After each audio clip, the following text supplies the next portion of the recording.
பிரபல யூடியூபரும் அரசியல் விமர்சகருமான சவுகு சங்கர் நீதிமன்ற நிபந்தனைகளை பின்பற்றாததால கைது செய்யப்பட்டு புழல் சிறையில் அடைக்கப்பட்டிருக்காரு. இந்நிலையில அவருடைய தாய் கமலா காலமாகிட்டாங்கன்ற செய்தி வெளியாகியிருக்கு.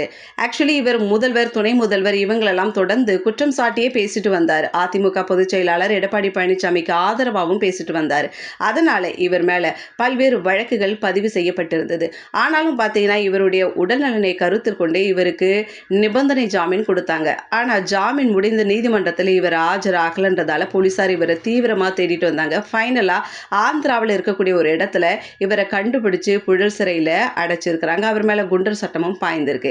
இதற்கிடையே இவருடைய தாயார் கமலாமா இப்போ காலமாயிட்டாங்க அப்படின்ற செய்தி வெளியாகி இருக்கு. மகனை எப்படியாவது சென்னை புழல் சிறையில பார்க்கணுன்ற ஆசையில இருந்திருக்காங்க. ஆனா கடைசி வரும் மகனை பார்க்க முடியாமலே போயிடுச்சு. பல்வேறு சட்ட போராட்டங்களை மகனுக்காக முன்னிறுத்தி நடத்தியவங்க கமலாமா என்பது குறிப்பிடத்தக்கது.